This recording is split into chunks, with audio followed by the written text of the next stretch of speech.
Hey, it's Jared with Gear and Light. Today we're going to take a look at the Canon RF 70-200 f2.L series lens.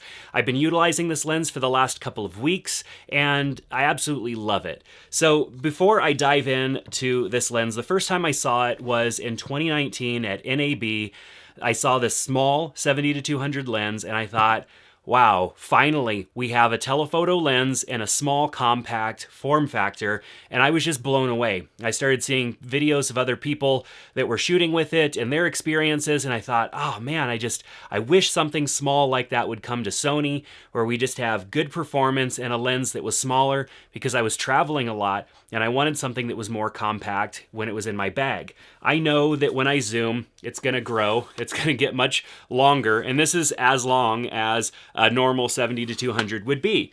But in their ability to make that form factor small footprint in my bag, and that would just be great. So I'm excited that I've been able to get to use this lens for the last couple of weeks. As I mentioned in my my Canon R6 video the other day, I rented this camera equipment because I'm teaching a seminar to high school kids. Well, I did last week, taught a seminar to high school kids on video production and photography, and I wanted to have a Canon and a Sony experience for all of them. And it gave me an opportunity to spend some time with Canon equipment again and try really hard not to fall back in love with Canon. So with this 70-200, it is just as great as a 70-200 of the past. When I shot Canon full-time and wasn't shooting anything on Sony, I had the 70-200 f2.8 L2 series lens, I believe, and that lens just is amazing.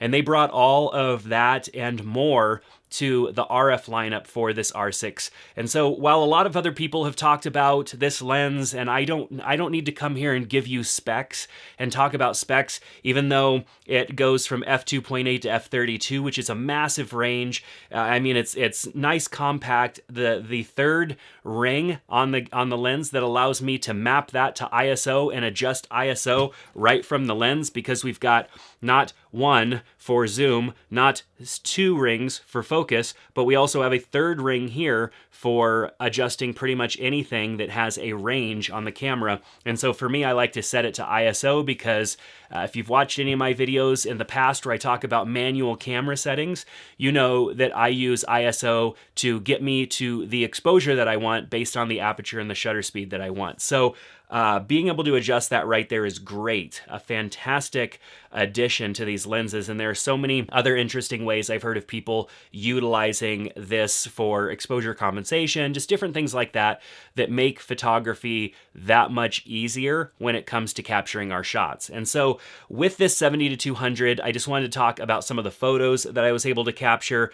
So of course, I load everything into Lightroom, and I went out to Glacier National Park today at the day that I'm filming this and got in as far as we can go into Glacier National Park in the winter. It definitely, you can't go too far into Glacier, but at the Apgar area is a beautiful area along Lake McDonald, and just being able to shoot out towards the mountains and then driving down the road a little ways and finding some different spots to stop along the lake and capture some shots. This 70-200 on the R6 is just a dream machine for capturing photos. Now, for those of you who are interested, I am going to do a comparison between this camera and the lenses that I rented and my Sony equipment that I use more often, which I have the same exact lenses, just Sony lenses. And I think it's been a real interesting comparison for me to spend time both with the Canon and then also shooting with my Sony equipment. And just the comparisons, not only of the image quality that I'm getting, which is amazing on both cameras, but just the general usability of these platforms. Like, what is easier to use, a Canon or a Sony? And so you'll definitely want to subscribe, check out the next few videos, because one of those next few videos is going to be a comparison of the R6 and shooting with the R6 and shooting with the Sony a7 IV, and there will be a lot of personal experience shared in that video. So I got some great shots. I mean, the sky was not that amazing today because it was getting ready to snow. It did start snowing on us as we were finishing up, but I got some great images, and I haven't even gone through and processed all of them yet. But things that I'm noticing is just Very nice smooth focus fall off when I'm shooting at a wider aperture. Good detail in all of the areas, very minimal loss of sharpness around the edges. It seems that this lens is just very sharp throughout the focal range. I was shooting at 70, I was shooting at 200, I was shooting landscape, portrait, and a lot of the images are just great. If my focus point was far back, of course, the areas up close are going to be a little bit softer just because of the plane of focus, but I mean, gosh, these images are just really good.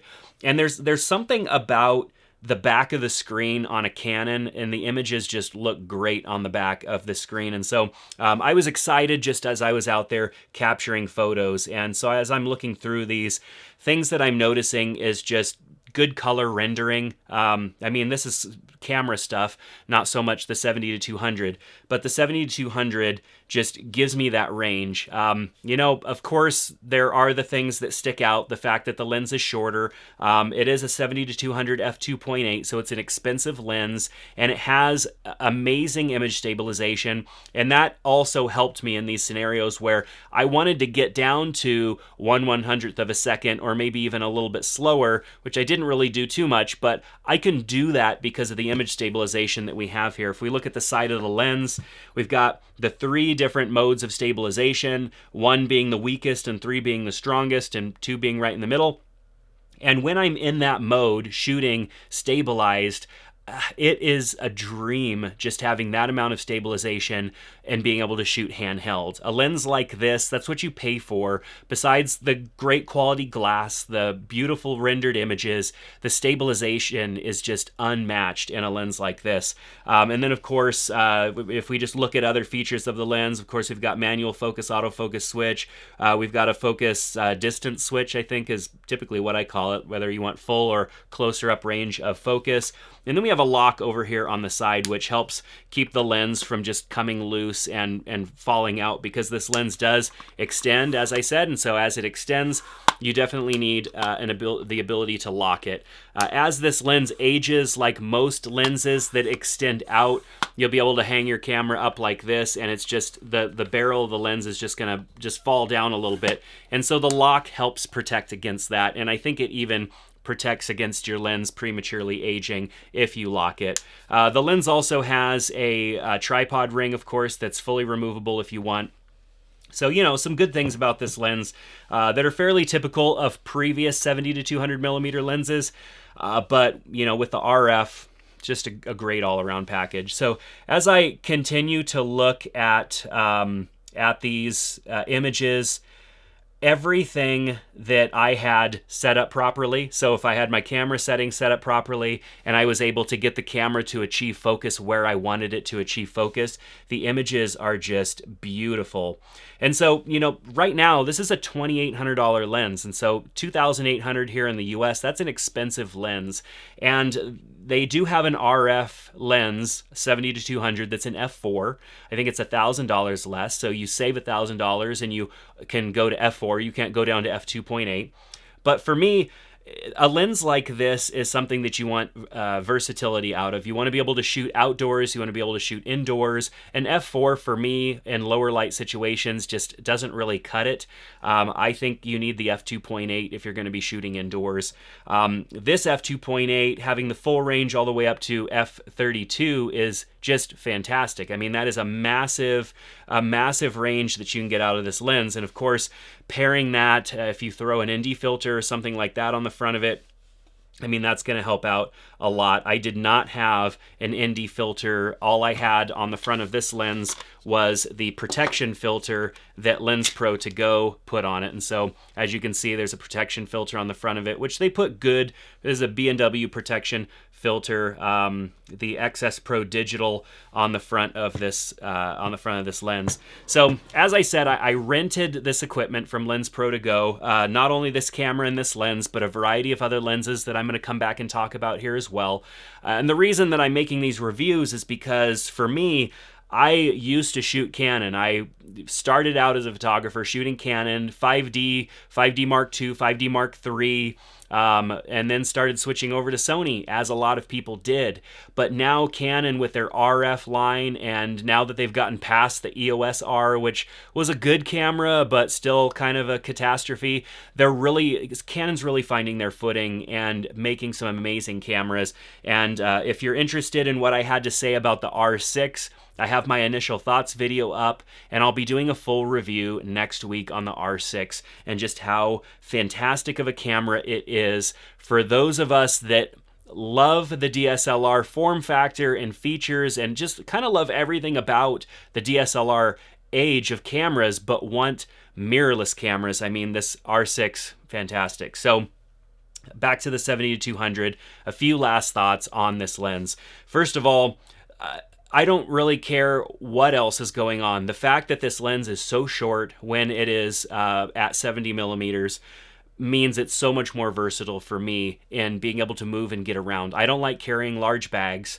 I like a smaller bag, and I want to carry a few lenses in it. And when you are committing to choosing a 70-200 millimeter lens, that is going to take up a majority of your bag. And with a lens this short, it does not take up much more. I mean, I have, like, my 24-70 millimeter lens is not much smaller than this lens. And so fantastic that Canon has been able to achieve that. And so that, for me, is functionality that goes above and beyond just the general already amazingness that this lens is. I know that as a 70-200 millimeter f2.8 L series lens that it's going to perform fantastic. Canon has the track record there of that. But having this lens in its compact form factor means portability, and portability is huge. If you travel, if you carry your gear around with you, if you do anything at all with moving your stuff around, the size of this lens is worth the price of just having the form factor there.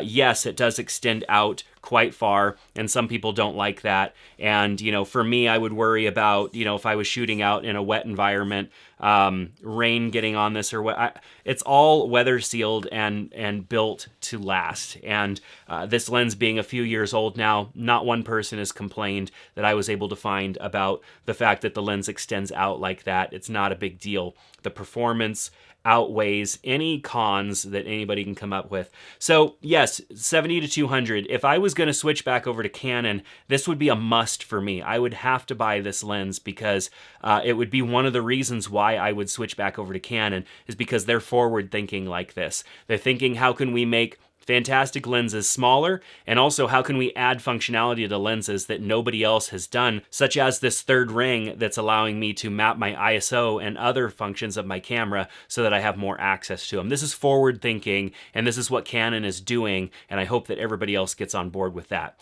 So the 70-200, I can highly recommend it as an all-around fantastic lens, worth the price if you are needing the additional range with the f-stop of the f2.8. If you need lower light performance, then this lens is going to be for you. If you are a professional portrait shooter, you're going to need more of an f2.8 for that shallower depth of field than the f4 is going to be able to provide. So those would be really the features that would stand out to me as to be the difference between getting this f2.8 or getting the f4 version of the lens. But with that said, what do you think? Let me know down in the comment section below. I've shown you some photos. I've given my opinion. It's really up to you as to what you think fits your budget and is just most usable for you. Not every lens is perfect for everybody, which is why I think it's valuable that those of us that desire to share our opinions on different lenses and how they've worked out for us. I really hope that Sony comes out with something shorter like this. I think it would be great. I applaud Canon for thinking outside of the box and giving us features that that we never would have thought of, like a shorter lens and a third control ring. Absolutely fantastic. But that's going to do it for this video. If you want to know more about the R6, make sure to subscribe and stick around because I've got content coming up, my full review of this camera. You're not going to want to miss that, because as a Sony shooter that's been shooting Sony for quite a while now, the R6 is pretty nice, and you got to find out what my thoughts are in that video. So subscribe to the channel, and I hope to see you in that video. Take care.